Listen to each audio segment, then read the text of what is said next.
All right, I'm back. Sorry for the absence. I came down with a cold, and then I came down with fascism and a bunch of other things that made me not too interested in talking to people about what's going on in the world. But here I am. Okay, so we can be on the doorstep of World War III and the loss of democracy in North America. That's a thing, but we can't stop dealing with things that actually matter. And no, sorry to break it to you, none of that stuff matters. What is it that matters? Global heating. Sorry. And in this video, I will demonstrate why. That's the only thing that matters, because it is the only thing that matters. This camera is not staying focused. If it goes out of focus, you have my apologies in advance. So, my last video, I think I was reading episode 3 from my book. And again, the reason I haven't been here is I've been both not feeling well and a little bit busy. And at the end of that, I was tired. I shouldn't have been talking, but I was trying to make a point about 1 in 1,000 people will survive global heating. 1 in 1,000. Stated differently, that's 1/10 of 1%. So less than 1% of the current population of humans on Earth will survive. And I said that like I knew what I was talking about. And I've even said on previous occasions when I've stated similar things that this is mathematically provable. It is. It helps that I'm a biologist. It helps that I'm an ecosystem biologist. And it helps that I've studied population dynamics, because that's what we're talking about here. We're talking about physics. We're talking about reality. We're talking about why does anything happen in the world the way it happens. And so that's what we're talking about. By the way, I hope this video works. I didn't do any testing. I hope the audio is there. I get lots of meters that say I have audio. If it doesn't work, well, we'll do this again. Anyway, let me switch this up a little bit. That's not what I want. I want something different. I want this. Okay. This is a Google Doc. I've put 3 numbers on it. And I could put a 4th. I'm just going to put the number 0. All right. These are 4 numbers.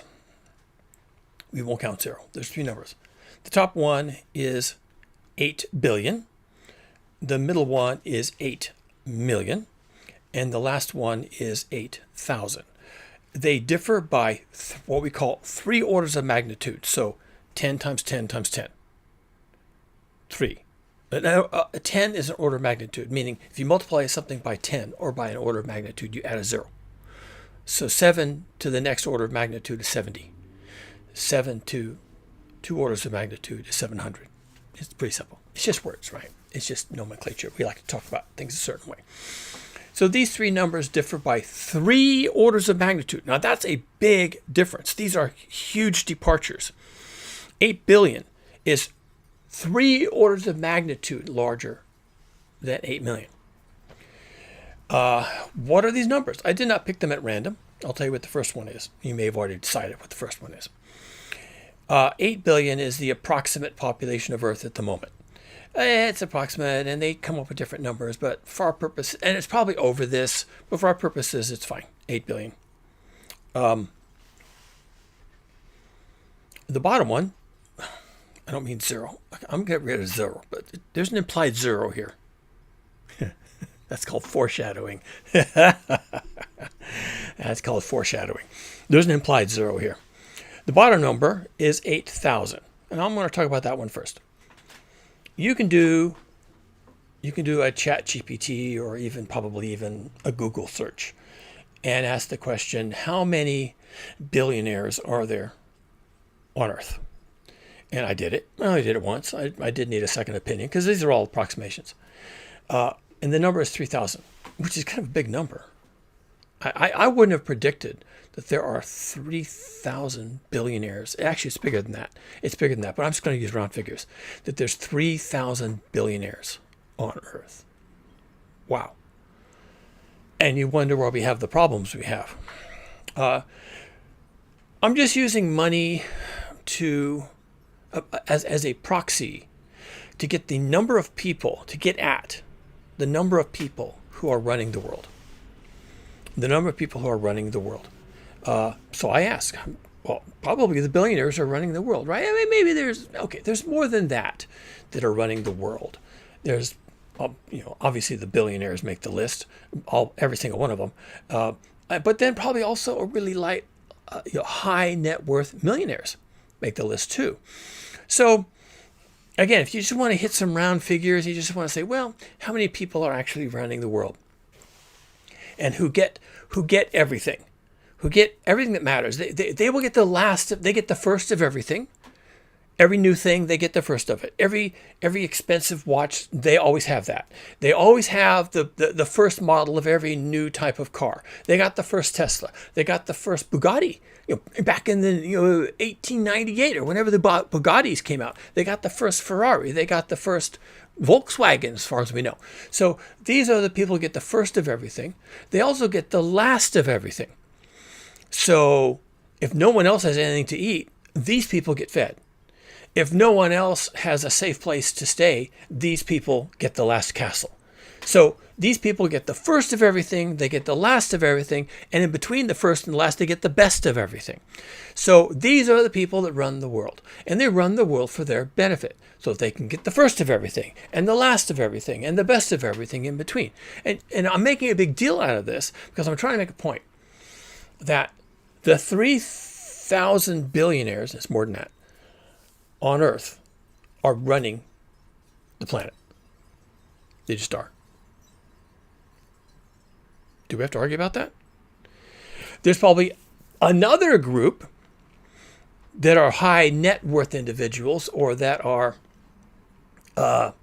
just dictatorial and violent, although all those people are also high net worth people that are also running the world. So let's imagine that there's 3,000 billionaires and quite a bit more high net worth millionaires who are running the world. And I'm just going to call it 8,000. Again, I like these round numbers because I can hold them in my head. So there are 8 billion people, 8,000 of which are running the world. For whatever they want the world to do, probably for them. Maybe they sometimes think about the 8 billion, but probably not. I mean, let's face it. I mean, that's the problem with these people, right? They're always thinking about themselves and their immediate families and their immediate servants and their slaves and their political cronies and a cadre of people that they've surrounded themselves with. They think about those people sometimes, and they never think about the rest of us. They think about themselves, their entourage, and that's it. So the 8,000 people who run the planet, who every day make decisions that affect all the rest of us, right? And these are the 1/10 of 1/10 of 1/10 of 1%. This is a tiny, tiny, tiny fraction of the human population. 8,000 people out of 8 billion. It's a tiny, tiny, tiny fraction that are calling all the shots. And that's not paranoia. That's not conspiracy thinking. That's just how it is. And you know that's true. I just did the research to give you the number. That's all. But you kind of knew that it was that big. Actually, you probably thought it was fewer than that. 800? 80? But I'm saying 8,000. I'm going to give, it's going to be a bigger tent than what you might think. I'm going to allow it to be a bigger tent. 8,000 people. They get the first of everything, they get the last of everything, they get the best of everything in between. And no matter what happens to the Earth, other than, say, the sun going supernova, or other than, say, a gigantic asteroid, a 50-mile wide asteroid hits the Earth and destroys all life on Earth, apart from those kinds of cosmic level disasters, these people are guaranteed to survive. Nothing can touch them. If they don't have, they can have a private army. They can have a literal castle, an actual castle with actual rock walls on an actual hilltop. If they don't have them now, they could have all the slaves they want. And people would be their slaves. They're willing slaves and servants just to be close to the castle. See how it works? So they are guaranteed with just a small chance of slipping up somehow. And it would be a personal slip up. They didn't listen. They didn't take the advice they should have. They didn't believe it was happening, and they just kind of screwed up, and they got themselves dead. But if they do most of the things they need to do correctly, they are guaranteed to survive. There's nothing about global heating that can kill these people. They will have all the food they need, all the water they need. They'll have all the fossil fuels they need. They will have all the technology they need. They'll have all the help they need, all the servants, all the slaves. They'll surround themselves with yes men and women who always say yes and only kiss the royal toe. And they'll be literal kings living in literal castles up on hillsides with the serfs and the slaves working the fields, and everyone's happy, and it's global heating, and they don't care. That's 8,000 people. A tiny, but they do have to, in order to survive, I'm trying to make a different point here. I'm trying to get to 1 in 1,000 people survive this global heating. 1 in 1,000. It's based on these 8,000 people. So these 8,000 people, they will need to surround themselves with all their buddies. And I'm going to say that's an additional 2 orders of magnitude. Okay? So I'm going to put... I'm going to start with the zeros because that's how you do this. I'm going to put, I can just write it this way. Except I can't see. 8, 1, 2, 3, 1, 2, 3. I forgot a comma. I forgot 2 commas. I can't see is the problem. I haven't got my glasses on. Well, they're right here. I'm being stubborn.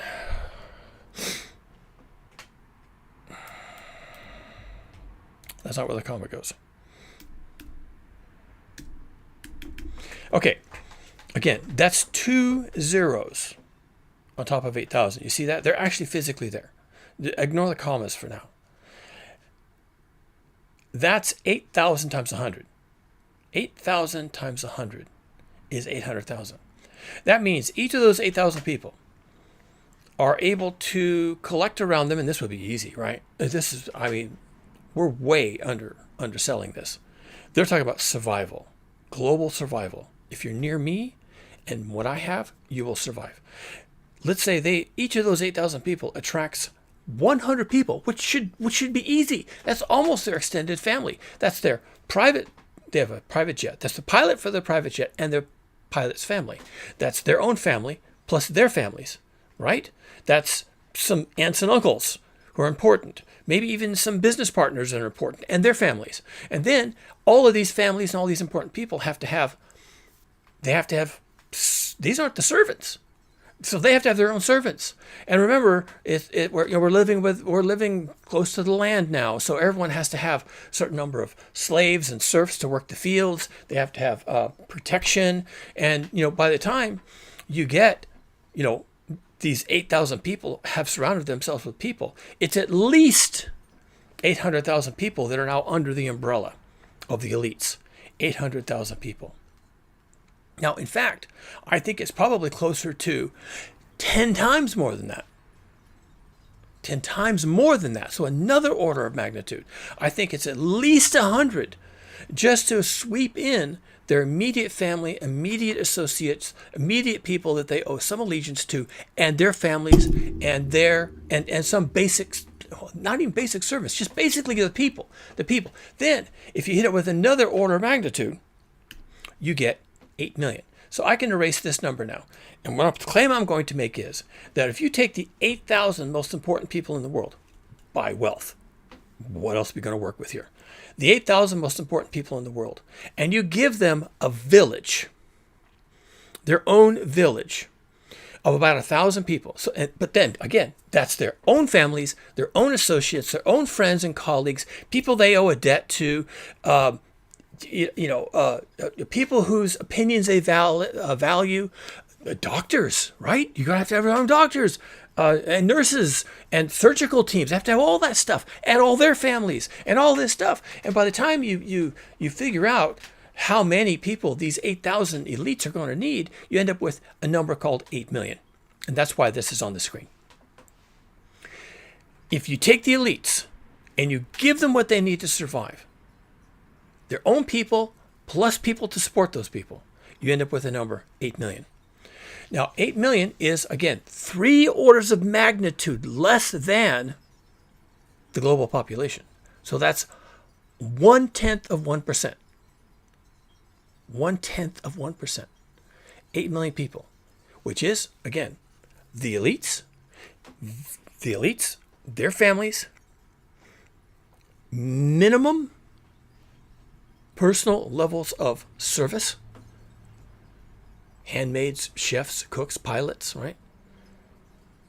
Security teams, their families, all their families, and then what you need to pad that out to have an actual village of serfs and slaves who can work the fields for you and pick the strawberries and pick the fruits and till the soil and manage the cattle and manage the sheep and shear the sheep and card the wool and do the, make the thread and work the loom and make the clothing and cut the clothing and sew the clothing and get 1,000 people per elite. And you get 8 million. Now, these 8 million people are not going to be in the same place. Each elite, each of one of these 8,000 people is going to have their own castle, essentially, and their own village around that castle.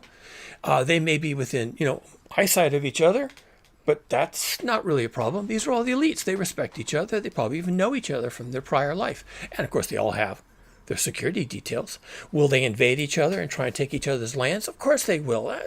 Eventually it won't be 8,000, but it'll still be 8 million. Because if you invade that other castle and you kill that guy and then you take his city, his castle, his village for yours, you don't do anything with those people. Now they work for you. And so now your village is twice the size it was. And that's, of course, that's how it was done throughout history. You end up with 8 million, you end up with 8,000 people who are totally running the world right now. But as the world shrinks and there's less to go around, they cannibalize each other. But the number of people in the world is still 8 million because that's what the minimum was for 8,000 elites. Now, I'm making a big deal out of this because I want to make a different point. And for that, I need a chart. And the chart I want is this one. This is estimated global population from 10,000 BC, 12,000 years ago, to 2100. And 2100, of course, is in the future. So they're just trying to push a number out there. This one is 2100, and they're saying over 10 billion. Yeah, we'll see about that. This is 2050. They're saying a 9.6 billion. That's interesting. That's more than today. And so year 2000, which is in our immediate past, was 6 billion. So they know that number because that's in the past. And we're somewhere here in the middle, right? We're somewhere between 2000 and 2050. We're right here in the middle. So that's where you get 8 billion. If you look across the chart, yeah, okay, about 8 billion. So the chart is probably correct. I'm not sure about this last number. This is the year 2100. We may come back to that, and I'll tell you what that number is going to be. So there's another part of this chart, though, that I want to look at. Well, first of all, just look at the shape of this chart. Can you see what's happening here with the human population on Earth? It was somewhat stable for a long time, although these earlier numbers are so dominated by these later numbers that the scale is completely wrong to view those correctly. But you'll see that, without question, the human population has exploded. And you could probably say, well, it started exploding right about here in the year 1950. Okay, about the time that John F. Kennedy was president, there was about 2.5 billion people on Earth. That's really hard to imagine. Only 2.5 billion. Now there's 8. But maybe the explosion started happening, right about there, maybe? 1750? So what's the difference between 1750 and today? Why did all this happen? What's all this about? Well, of course, 1750 is the beginning of the Industrial Revolution. And what happened in 1750? We were discovering steam. We were building factories. We were urbanizing the rural areas. We were reducing the number of farmers using automation and a bunch of other things. So, and by the year 1850, it was really taking off. And you can see that the number starts to go up really rapidly starting about 1850. But you can go back here and say, 1750, it probably started to take off. Now, what was all the rest of this about? Let's just look at some of these numbers. Okay, let's go back to 10,000 BC. That's 12,000 years ago. 2 million. If you look over here on the left, it says population in millions. Okay, so 10,000 or 9,687 million is 9.6 billion. So down here we have a 2. A 2. Not our 2,000. 2. That's 2 million. So 12,000 years ago, there was 2 million humans on Earth. Now, 12,000 years ago, that's a long time ago. We didn't even have... Did we have agriculture? It's questionable, right? So people living hunter-gatherers, Stone Age people, certainly they had fire. They had domesticated dogs, so they weren't, without. They had things. But the population was 2 million. But it also is true that people were just starting to spread out into the world. Let's fast forward to, say, 3000 BC. So this would be like the times of the Egyptians. What else was going on? Mesopotamia, 45 million. Now the Egyptians, just to pick an example, just the Egyptians, and other peoples at the same time, they had it going on. They were building pyramids. They had organized labor. They had massive agricultural surpluses. They had huge... you're saying 45 million people in the world. How many of those were just Egyptians, right? They were building pyramids. So there was a lot of people just in Egypt alone. So at 3000 BC, we were rocking, and we were 45 million. And things began to take off from there, right? We had the Greeks and the Romans and all this kind of stuff. Let's go to the year 1. Year 1, this is all CE or Christian era, or what I like to call it instead. They call it Common Era. I don't know. The Christians call it the Christian era. 188 million people. Again, we had the Romans, we had the Greeks, we still had the Egyptians. We had peoples on all continents except Antarctica. They were doing really well. Some of them were still Stone Age, but a lot of them by this time, by year 1, they had iron, they had bronze, they had organized militaries. We had the Roman legions, right, conquering other countries and taking their people as slaves. And so we were rocking really hard collectively. Some countries were being pillaged by the Romans, but the Romans were doing really well. And once your country was pillaged by the Romans, you became Roman. So it wasn't like it was always a loss, right? 188 million people. And then I want to say things started to go downhill. Not for humans, because the human population pretty much continued to go up. Now, it didn't go up a lot. We're now at the year 1000. 295 million is really not a big departure from 188 million. That's not this thing over here. Okay, it was going up, but it wasn't going up by a lot. Just going up. But this is the year 1000. So now we're in the Middle Ages in Europe. There was, China was organizing itself. Africa had major civilizations from one end of it to the other. We had the Aztecs. We had the all the major tribes in North America. Things were burning. We were on fire in the year 1000. But something else was happening about this time. We were beginning to impact the earth. Now, had everything been equal, it's not certain that this number would have continued to go up for long. I know people are always saying, oh, you're always talking about the collapse of the human population. We always find more to eat. We always find whatever. Okay. Well, that's been true up to now. And as other people will be quite quick to tell you, you can't expand forever in a finite planet. Planet is eventually full. I've heard people say, oh, well, the planet of the Earth, we could probably hold 20 billion people on Earth. We might be able to handle 100 billion people on Earth. What? Everyone has to live in a skyscraper that's, 200 levels into the sky and that many more levels into the ground.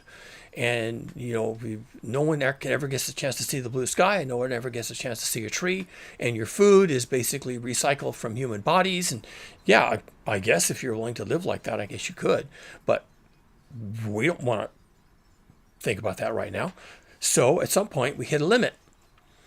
Now, how many people could live on this planet theoretically probably has to do with just taking a measurement of the energy coming from the sun.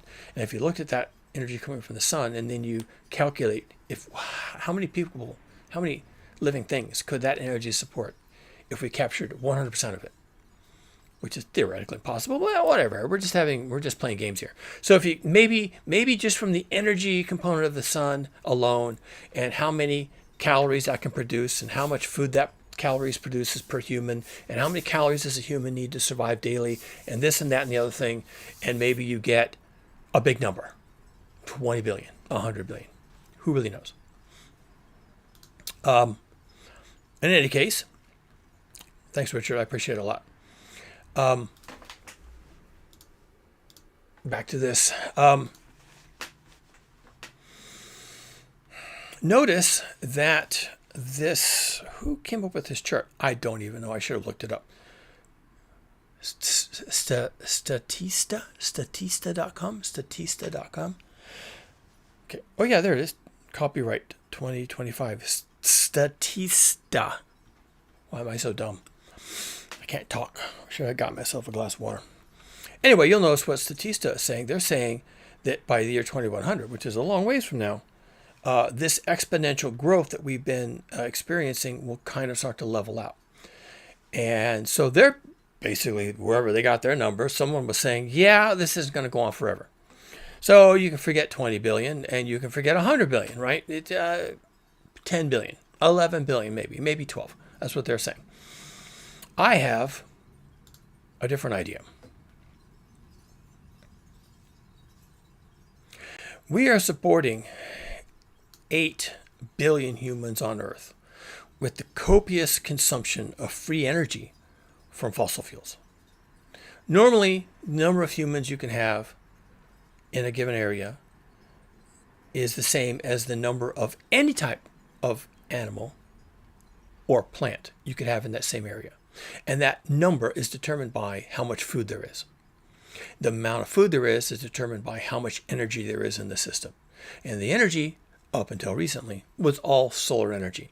Human civilization back to this other chart, from 10,000 BCE, human civilization, right up to 1750 was powered by the sun.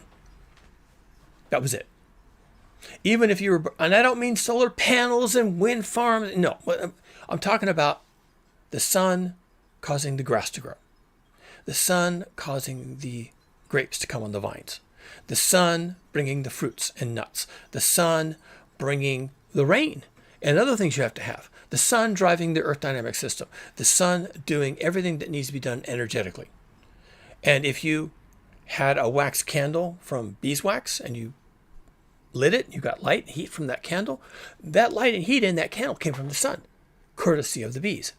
If you had an oil lamp, like olive oil with a little wick, and you lit that wick and that a little bit of flame came off of there, that flame and that heat and that light all came from the oil, and the oil got its heat, its energy from the sun. If you ate a cow, the meat in that animal came from the food it consumed, which was grass. And the food quality in the grass came from the sun. This is all basic biology, folks. It's also basic population dynamics. You can't outgrow your food supply. Well, you can. But if you outgrow your food supply, then you either have to find another food supply or perish from starvation. That's just how it works. That's physics, actually. Because you need energy and you don't have chlorophyll in your skin. You're not green. So you can't collect your energy directly from the sun.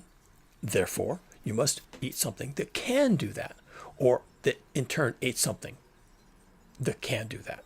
So you can eat the grass, or the grapes, or the fruits, or the nuts, right? The roots. You can eat the things that are green, or you can eat the things that ate the things that are green. So you can eat a cow, a sheep, or whatever, a fish, right? The basis of the food chain starts with green things because they are the only ones that can collect the sunlight. And then they pass that energy along in the food chain until it gets to us.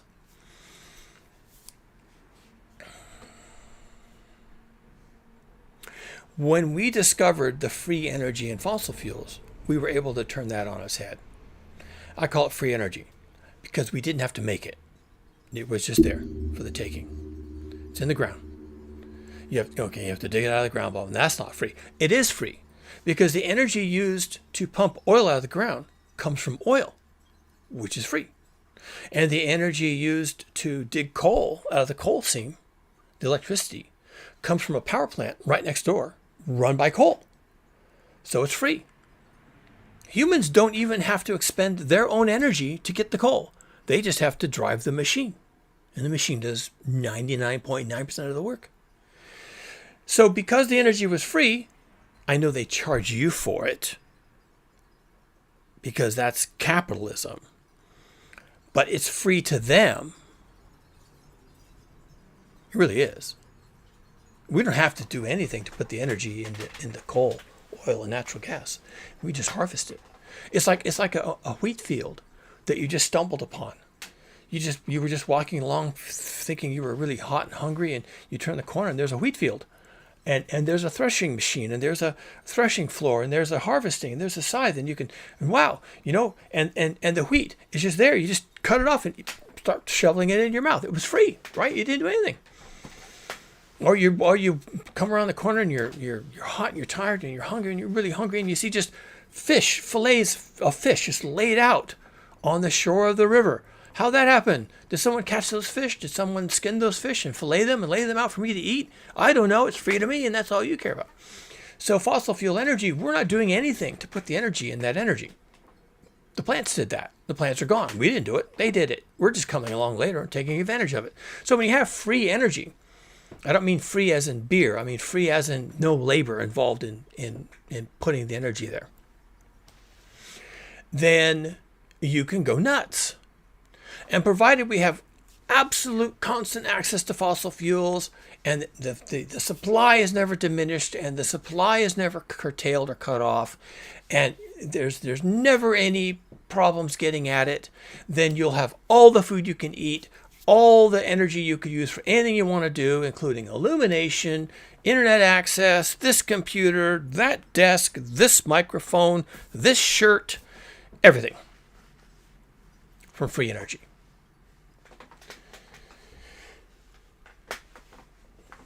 Now, I'm not going to talk about what happens when we run out of free energy because people have been saying we're about to run out of free energy my entire adult life.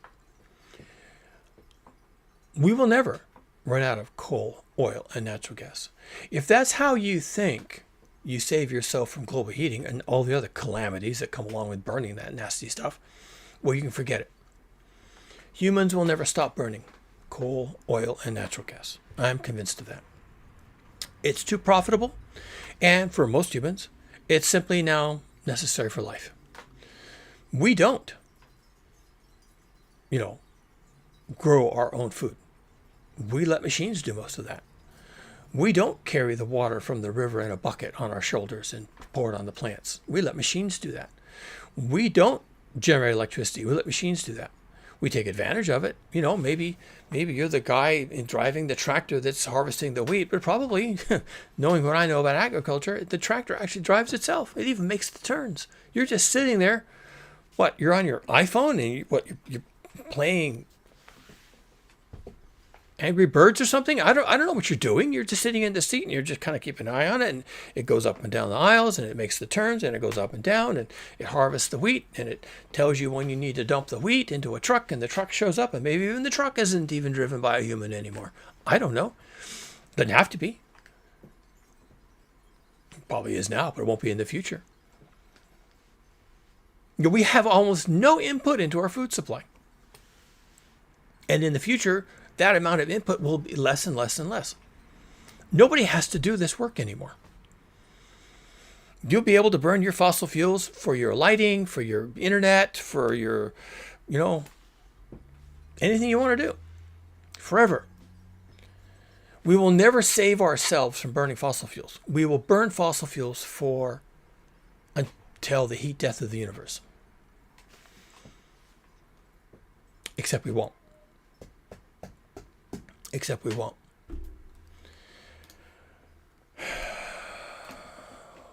There are 8 billion people in the world today. Nearly all of those, 99.9% of them, are supported by fossil fuels. Without fossil fuels, you can't have 8 billion people. You can't have this number. You can't have that number. We were using fossil fuels in 1950 to do everything we do. You can't have this number. This is 1800. We were burning coal. We had steam engines. We had modern warfare. We were doing everything that we are today, very nearly almost at the same level. But we only had 990 million people. That's why it makes a bit of a difference. Somewhere back here is the number of people that you can have on Earth and still burn fossil fuels and not have global heating. Now, here's the number of people that you are absolutely guaranteed to have. That's the global elites plus their immediate people that they care about, plus another order of magnitude or two to create a village around themselves to do the things that have to be done. So they don't have to do anything or ever worry about anything not being done. 8 million. 8 million is back here, 7,000 BC. That's a long time ago. Now, maybe in the wind-up of the planet Earth, with the global heating making the Earth uninhabitable, maybe we can do a little better than 8 million. Maybe we can do something along these lines, 200 million. Maybe not even that. Maybe somewhere in here, 1000 BC. About 100 million people. This number is the absolute minimum number of humans that can be left on Earth. 8 million. Because they won't let it go any lower than that. Everybody else is optional. It's as simple as that. These people can burn all the fossil fuels they want to. They can break all the laws they want to. They can travel, drive, consume, wage war, murder, rape and pillage, all they want to. Nobody can stop them. And they amount to, when you consider their immediate surroundings, 8 million humans. That's the minimum number of humans this planet will ever have. And it's not entirely out of bounds with what we've done in the past before fossil fuels. 200 million? Yeah, 8 million is a lot less than 200. But let's imagine that in the event of global heating, that, I'll go back to this, that the planet can't support these sorts of numbers. These sorts of numbers, the year 1500, the year 1400, these sorts of numbers were when the Earth was still pretty much functional. Yes, they were cutting down all the forests in Europe. Yes, the Europeans were about to conquer the world and kill a bunch of people. Yes, they had several centuries of bubonic plagues. So there were things holding people back. But we were already damaging the world at this point. There's a reason why the English crown, sent people to the New World in about the year 1700, because they had run out of wood. And they sent colonists to cut trees, trim them up into logs, and put them on ships to send back to England to make their warships so they could fight the Spanish. So it was already getting tight in the year 1700. There was 600 million humans. That's a lot of humans. It was getting tight even then, back in 1700.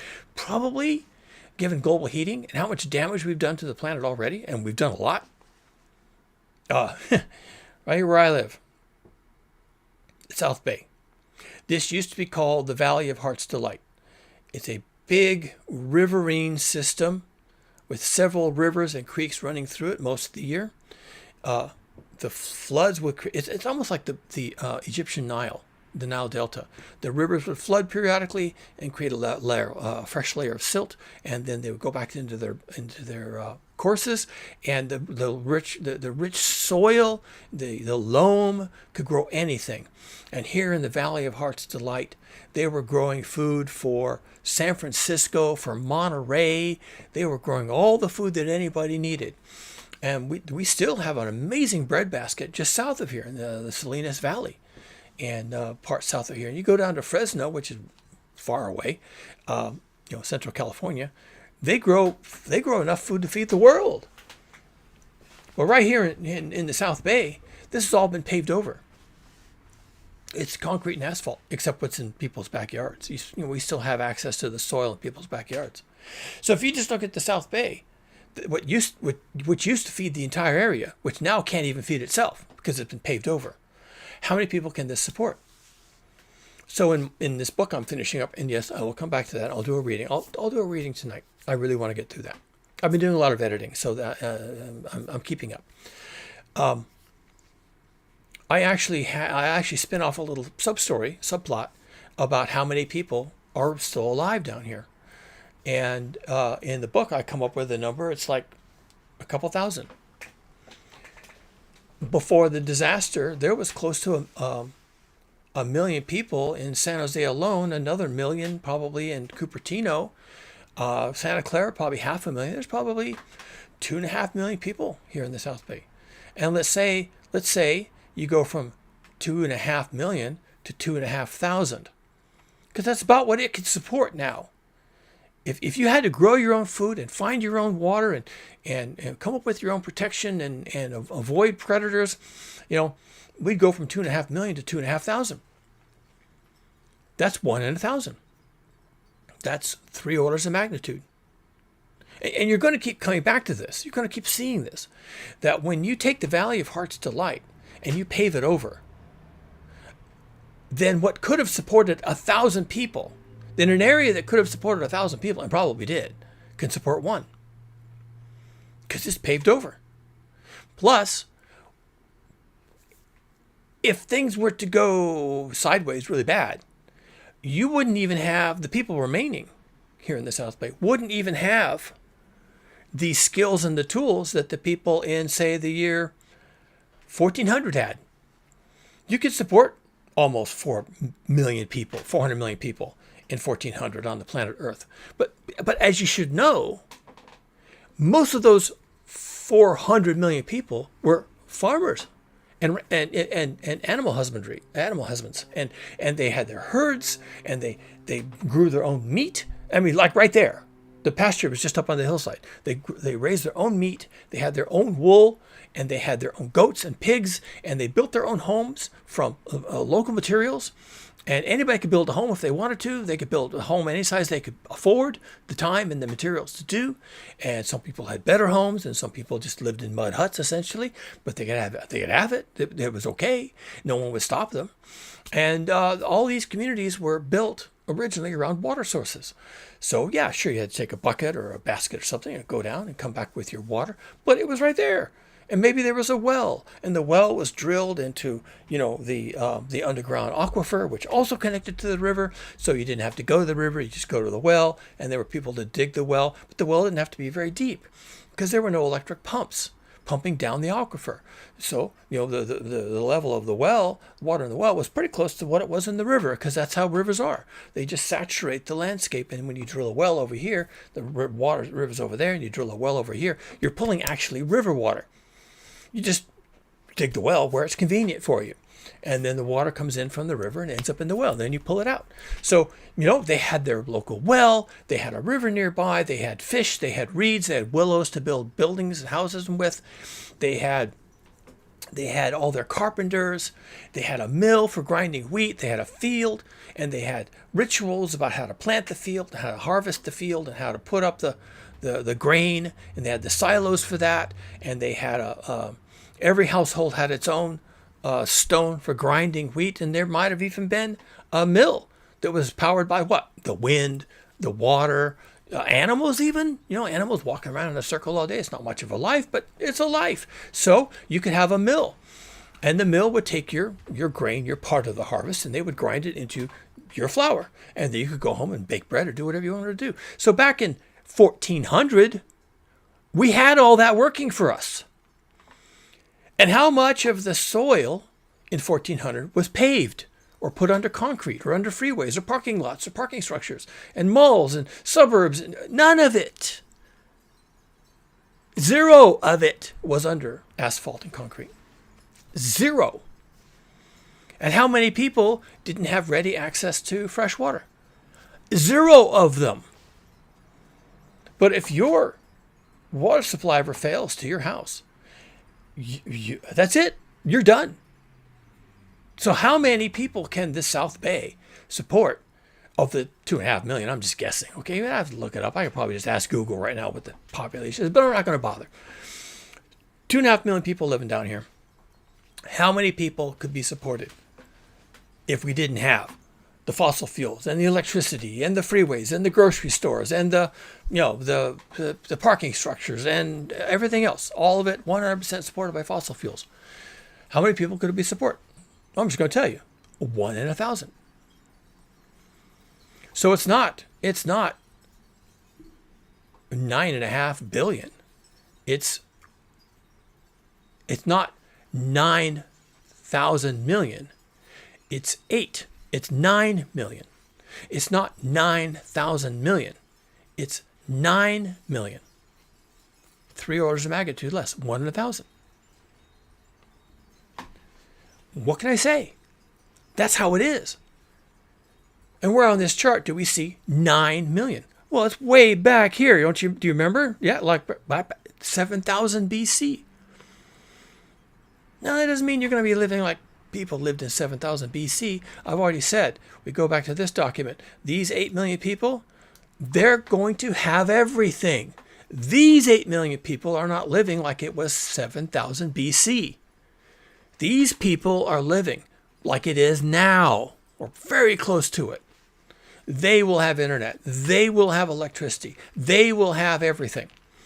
They will have ground wheat to make their own bread, except they won't have to do their own bread like you would in a medieval village. They'll have a baker as part of their village. Remember, these are the 8,000 people that surround, these are the 8 million people. I got to get my numbers straight. These are the 8 million people that are necessary to support the 8,000 who are the people that currently run the world. These 8 million people are the servants and slaves of the 8,000. Each of these 8,000 has 1,000 people to keep them happy and alive. Their families, their servants, their associates, their next of kin, whatever. And then a village around them. And when 8,000 people have their own kingdom, their own fences, their own village with their own vineyards and their own wheat fields and their own orchards and their own salmon streams and their own fresh water, you end up with 8 million people on earth. Like there was in the year 7,000 BC. And also, I think that's about all this planet could support, as bad off as it is. And you could say, well, now you're just guessing. Yeah, fine. But I also am a population biologist, and I kind of know what it takes to pull this off. And I'm telling you, it's not up to it anymore. It's not up to the task. You're not going to have 9,000 million people. You're not going to be able to support 400 million people. You're probably not going to be able to support 180 million people. This planet is so screwed up and so hostile to human intentions that I doubt you can support more than 8 million people, which just happens to be the absolute minimum. Which is this calculation. 8 million people is 1 in 1,000 of the current population. 1 in 1,000. Hence the name of this video. 8 million people, which is the absolute minimum, the mathematical minimum, according to my logic here. 8 million is 1 in 1,000. That means that 999 people will be lost. that of 1,000 people you could run into, all of them would go away and you would be the only one left. We're having protests today, demonstrations, protests. They're demonstrations. This is no King's Day. No King's Day here in America. Well, all the good that's going to do us. No King's Day here in America. And, you know, if you're to go downtown here to St. James Park, which is where they say the No King's assembly point is, then you could probably pretty easily find, let's say, 2,000 people. I don't think that the Gestapo will allow more than about 2,000 people to collect before they start arresting people and hitting them with truncheons and dragging them off to disappear them. Do I sound bitter? Yeah, I am a little bitter. Let's just say that there's 3,000 people down here, downtown, in this big demonstration, no kings, and then the king's troop comes along and hauls away all but 3. You and 2 other random strangers. That's what we're talking about. 3,000 becomes 3. And because you had no say in the matter, you and those 2 other people are standing there looking at each other asking, what just happened? Where all those people go? What are we going to do? We just had 3,000 people. We thought we could topple the king, and now it's just the 3 of us. Well, that escalated quickly. And what are you supposed to do with 3 people? So imagine that here in the South Bay with 2.5 million people, and only 1 in 1,000 actually survives it because physics. Because everything you would need is paved over.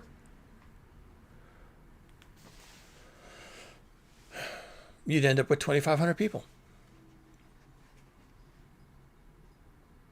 Is that right? 2.5 million becomes 2.5 thousand. Yes, that's 3 orders of magnitude.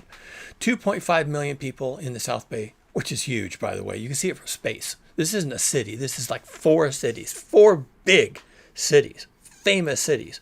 San Jose, Santa Clara, Cupertino. You ever heard of that place? Mountain View.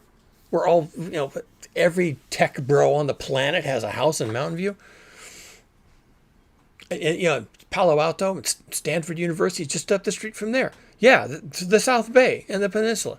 2.5 million people, 2.5 of the most important people on the planet. Ends up being 2,500, 2,500. That's 1 in 1,000. That's what I'm talking about. And what could you do with 2,500 random people? With everything already paved over. Oh, and no food being delivered to the markets, and no water being delivered to the tap, and no sewer being taken away underground. And for you flush your toilet, nothing goes away. It just sits there in the toilet bowl, right? Because the sewer is full. And no electricity. And what are you going to do? There's 2,500 of you. I'm not sure, to be honest. I'm not sure. I mean, they could be spread out, right? You could be spread out and you never see each other. You can make groups of 5 or 6 or 10, and the rest of you are scattered out. If you had groups of 100 people that just happen to come together, which seems reasonable, right? 100 people, then you'd have 25 such groups. So you could be really scattered out. This is a big spot. Like I say, you can see it from space. So you could have 25 groups of 100 scattered around, hardly ever see each other. But will there be enough soil available to feed 100 people at a time? With a lot of work, I guess there could be. You could go and pull up all the ornamental bushes, pull up all the turf.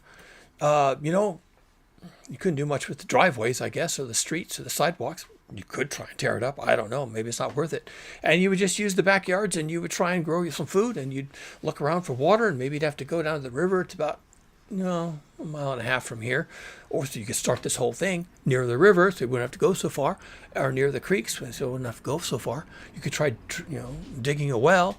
You could try all those things, but you've only got 100 people. How are you supposed to do this?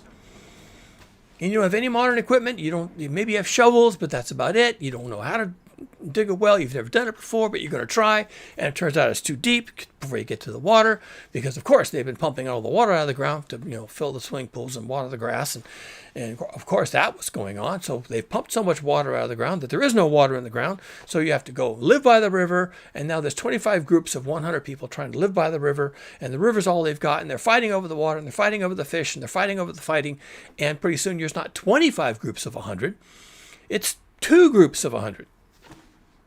Because the area has too much asphalt. So you end up with even far less than 1 in 1,000 in the South Bay. Maybe you end up with 250. These numbers are not difficult to derive, okay? Not difficult to derive. Now, you can make arguments. That's why we should live in the country. I'm going to have my own farm. I'm going to have cattle, and I'll have all the meat I want to eat. And okay? Well, yeah, you'll be by yourself. And the first group of people who wants all of that more than you can defend it, they're going to kill you and eat you. I got guns and I got a dog. Well, that's going to do you a lot of good. They're going to eat the dog too.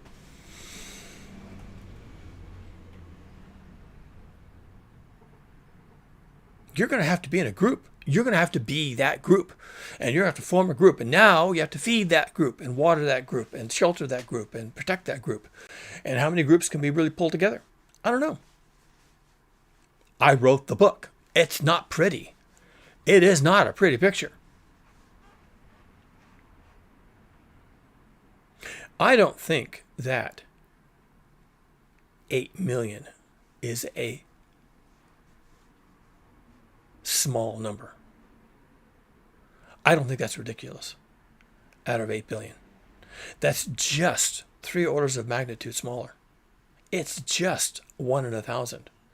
I think that's pretty reasonable, especially since that 8 million is derived from these 8,000, which are the people that have all the money, all the resources, all the political throw, and all the data. They know what's coming. These people absolutely know what's coming. Every single one of them knows what's coming. They talk about this all the fucking time. You're not talking about it. They are.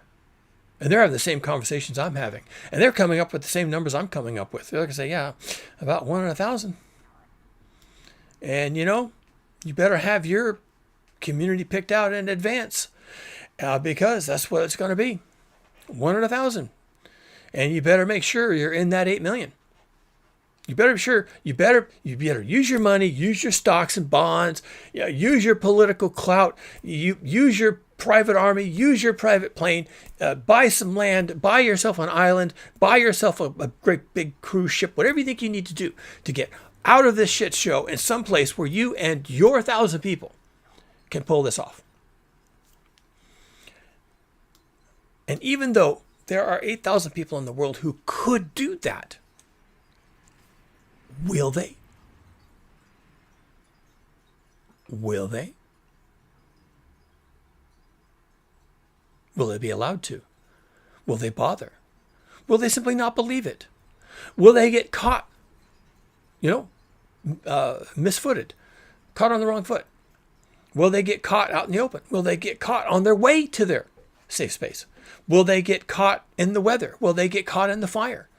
Some of these people, these 8,000 most important people in the world running the world, won't make it. So what does that do to this 8 million? Maybe it's 4 million. Maybe it's 1 million. Maybe it's the 1,000 people of the most important people on earth who actually pull this off. Get their shit together. Get their people. Get their land. Get the land working for them. Get it tilled in advance. Get the seed stocks in advance. Get the cattle and the sheep and the pigs and the chickens in advance. They've got it all laid out. They don't have to go buy anything. It's all sitting there waiting for them to show up.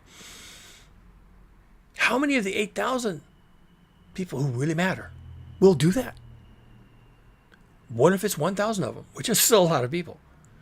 What if it's 1,000 of the ultra elites who currently run the planet take any of this seriously? Then by my calculation, you end up with 1 million humans on Earth. And what happens to the rest of them? What happens to that 999 out of 1,000? Well, there's 2 things. Well, maybe more than 2. Let's see. Well, how many I can come up with? How many options do you have? How many options do I have? Because I'm not going to be in that group. I'm not even going to be in this group, right? So how many options do you and I have as this whole shit show comes apart? The wheels come off. Well, I have to state very candidly and obviously the obvious one, which is you can die. And a lot of people will. There were a lot of people who didn't even bother getting off the Titanic They just didn't believe it. Or if they believed it too late. And if they believed it and they tried to get to a lifeboat and they had their family and their luggage, they couldn't get to one. They were on the wrong side of the ship, or the one that they finally got to was too full and they got lowered down and they were standing there on the deck. As the deck starts tilting, right? There's a lot of people who maybe know what to do, try to do it, and just failed to do it. And a lot of people went down with the ship on the Titanic. And some of them deserved it, meaning they didn't even try. And some of them tried really, really hard and went down anyway. So yeah, you can die. That's allowed. Also, you can somehow get swept up in this 8 million people who provide the services for the ultra elites. Unless you know an ultra elite right now, the chances of that being you are vanishingly small, like lottery odds small. I don't even know who those people would be. I guess you just have to already be in the inner circle. Or somehow stow away on an airplane, just leaving the last runway and the last civilized nation on Earth, going to wherever they're going, right? The Arctic Circle or someplace, who knows? Wherever Elon Musk makes his last stand, in northern Canada. Who knows how you end up being among those 8 million people? The chances are slim to none, probably for most of us. And then there's a third option, which is that we simply muddle through. We just get lucky.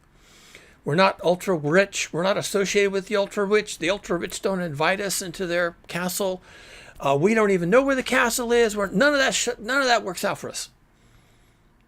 But, like the one rat that gets off the ship, the sinking ship, somehow you jumped, you swam, you floated, you climbed onto a log, you fell off the log, you found another log, and somehow you found yourself washed up on the beach. You're that one rat that got off the sinking ship. One desperate move after another, and somehow they all added up. All the dots connected for you, and the gods shined their radiant love on you, and whatever it was, and you ended up being the half-drowned rat on the beach. The 1 in 1,000. Who simply got lucky. Didn't have anything working for you. Didn't get on the lifeboat. Dove into the water, taking your chances, and yet somehow you survived. So you could either die, you could find yourself among the 8 million selected to survive, or you can just survive anyway. Could happen.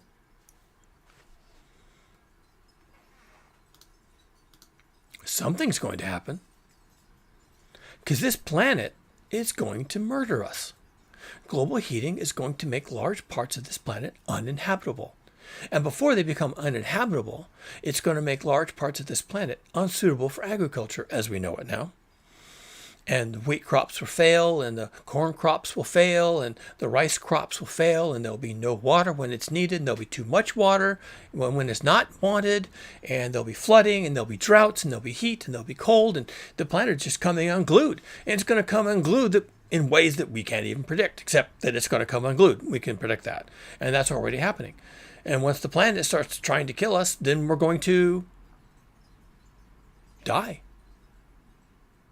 Once the planet decides that humans can't live here anymore, then people who are actually living here will be unalived. Unless they can move from here to here. And maybe this place is still suitable for human life. And in the process of moving, some of them will be unalived, and some of them will make it. And some of them will be even welcomed, and some of them won't be. But doesn't matter. You've made the first step into survival, like the rat jumping from one sinking lifeboat to the other.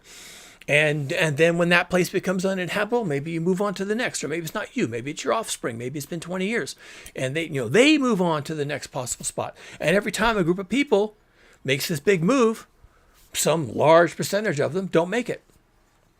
Some percentage of them never try. Some percentage of them aren't invited. Some percentage of them are pushed off the lifeboat. Some percentage of the people who are going to make that next move don't make the move. They don't arrive at the next destination. And eventually, someone has to survive. By random. Some rat has to wash up on the beach, half drowned. Someone's going to survive this. And it'll either be one of the 8,000 plus their entourage, or it'll be you. Or maybe me. And it's just got lucky. That's how this works. This doesn't work another way. If 1,000 people jumped out of an airplane without a parachute, I will allow that one in those 1,000 will survive.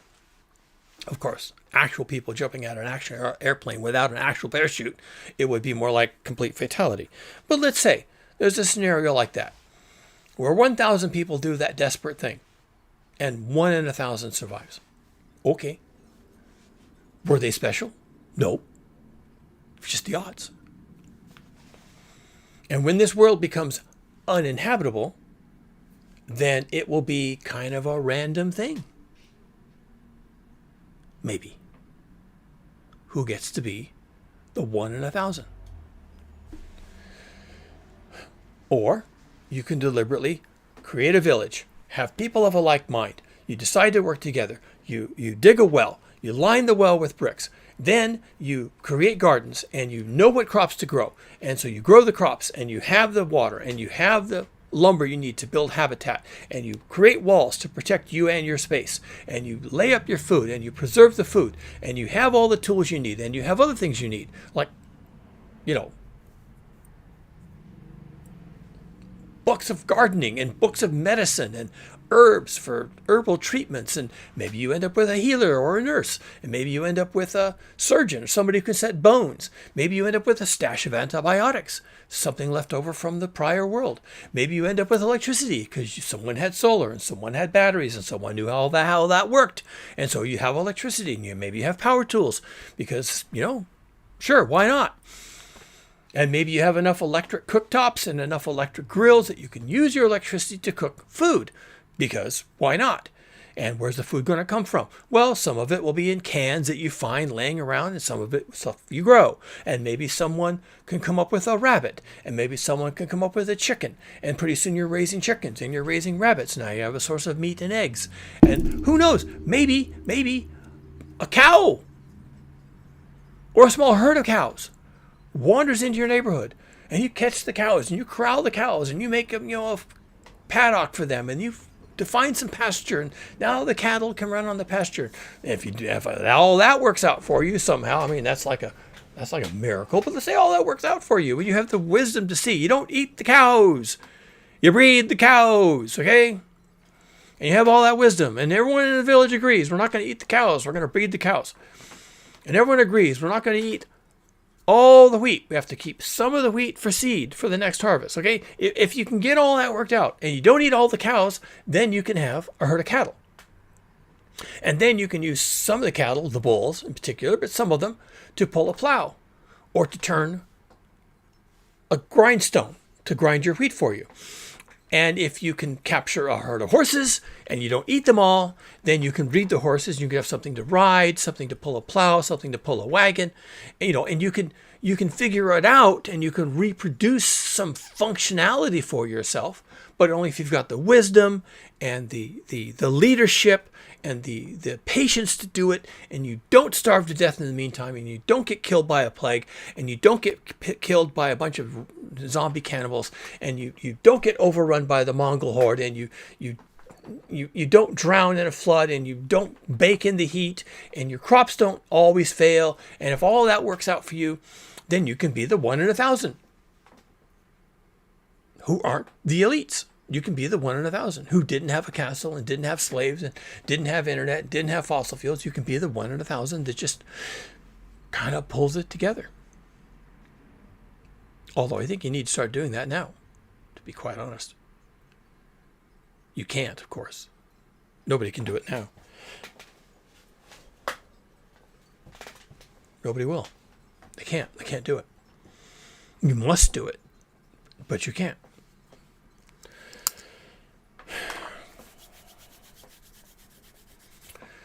My whole backyard is a garden, except the spots you walk on. I've got solar panels, I've got batteries, inverters, and charge controllers. It's a pretty sizable system. Could be bigger. Will be bigger. I've got tools of every kind. I've got books, shelves full of books on how to build things. I have experience with electrical systems, residential electric, residential plumbing, framing, roofing, foundations. I can build with willow reeds and wattle and daub, which is clay. I can insulate, I can ventilate, I can make doors, I can make windows. I can make windows out of leather.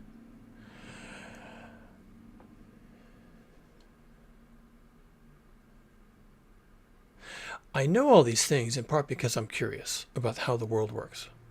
Because I want to be able to do things. It's a craving in myself, but I want to be able to do things for myself and for others if I care to. That's just me. And I don't spend a lot of time socializing. I don't spend a lot of time playing monkey games. I'm not into politics. I'm not into performance. I don't care about sports. I don't care about patriotism. I'm very focused on survival. I'm not a survivalist. I'm not a prepper. I'm just very focused on survival.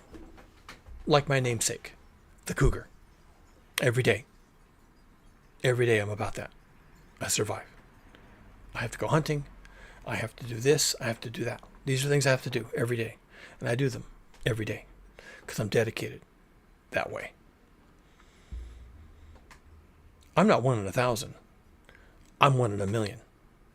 I'm 1 in 10 million.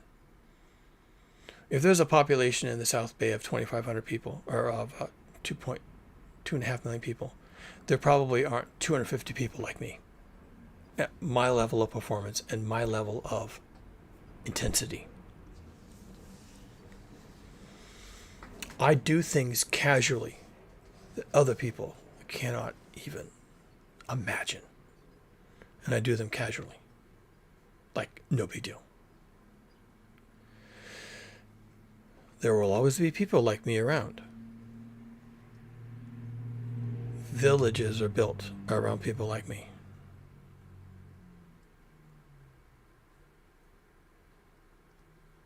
Do you have that person? Find that person. Because when the time comes, when you have to bring together 100 people quickly to do all the things that must be done quickly, and there's a lot of things that must be done. Read the book, okay? There's a lot that has to be done. You will need 2 or 3 people like that who can say, oh yeah, no, we can do that. Oh yeah, I've done that before. I've seen that done. See, hold on. What do we need? We need this, that, and the other thing. Oh yeah, we can do that. What do we have? Oh, we don't have quite the right stuff. But you know what? We can make do with that and this other thing. And I think if we do some looking around, we can, we can do this. We can do that. And you build a village with as many people like that as you can find. Yeah, we can do that. What do you think? That. Yeah, I'm sure. Oh, yeah, absolutely, we can do that. When do you want to start? We need like a dozen strong men, and yeah, we can do that. We need like 6 men to pull the plow and somebody to steer it, and we need a plow. We don't have a plow, do we? Okay, hold on. Yeah, I can make a plow. Yeah, I can do that. I got a welder. I got the scrap metal. I got the grinders. Sure, I can make a plow for you. You can have a plow tomorrow afternoon. I know exactly what you need. People like that. You need a harness to pull it.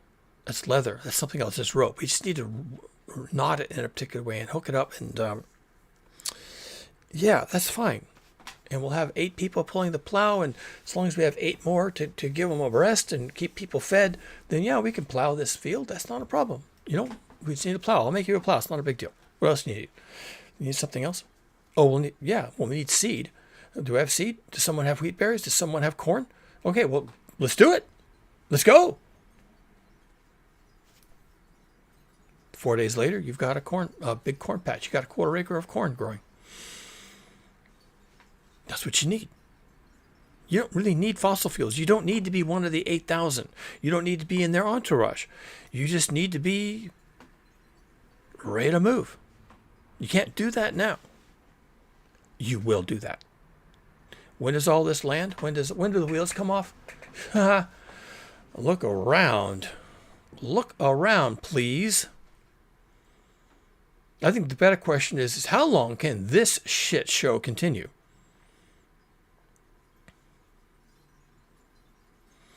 There are so many ways we can have World War III right now. I don't even want to get into it.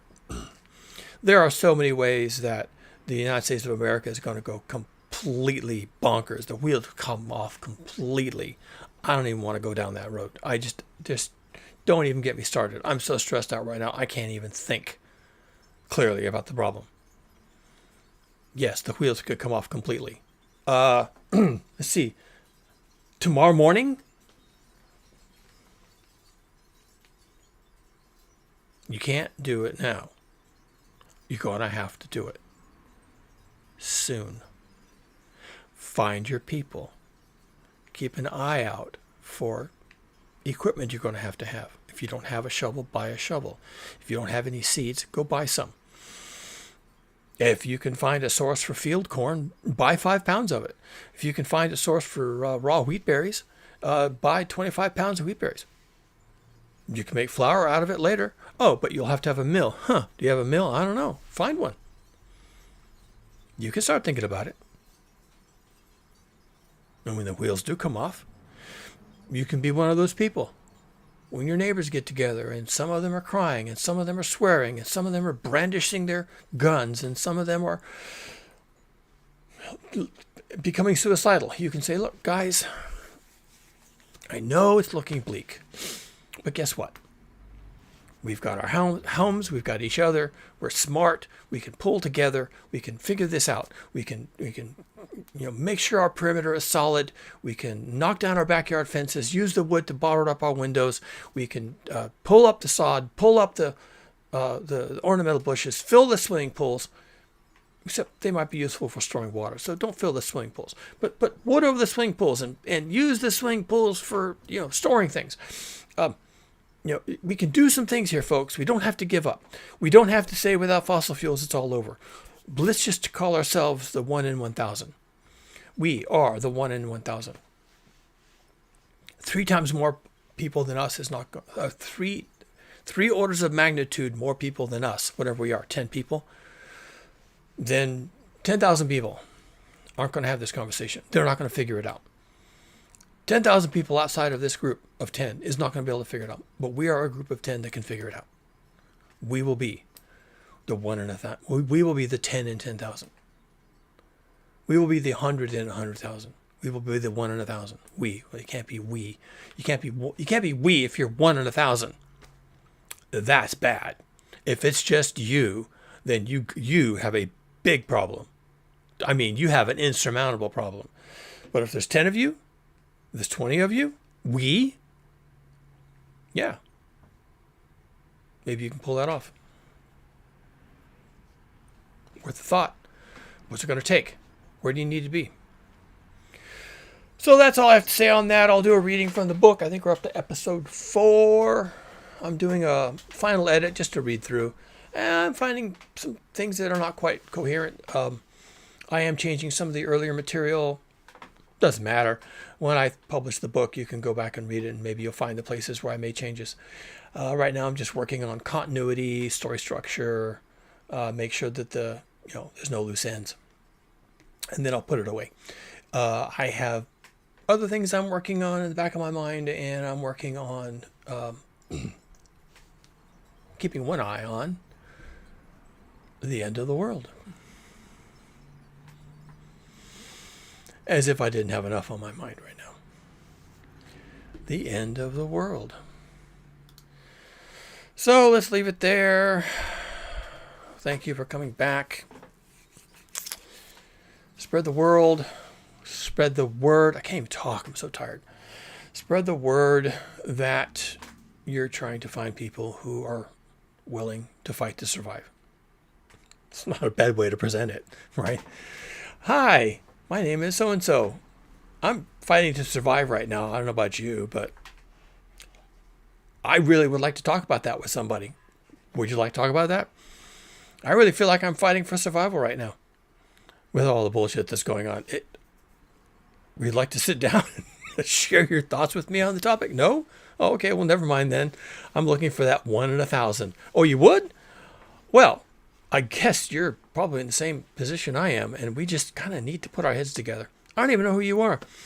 We just need to put our heads together. And maybe, you and I work this out and we're in proximity when the wheels come off. But you and I aren't enough anyway, so we need to find as many people of a like mind who kind of understand that survival is a thing and it's not guaranteed, and you want to be the 1 in 1,000 that kind of pulls that together, and we need to be a group, and we need to have certain materials and certain knowledge and certain skills, and it's a lot of work, right?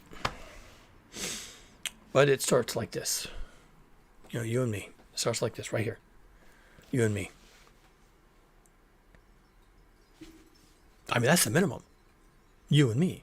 That's us. You and me. That's how it starts. It doesn't start with me.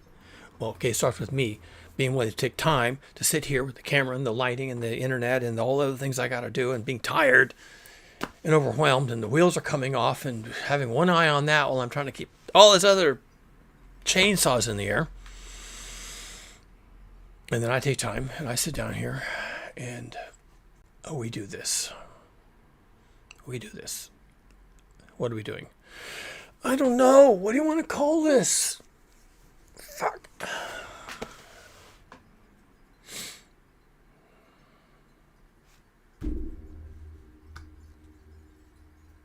Got to get back at it. He who hesitates is lost. Like, subscribe.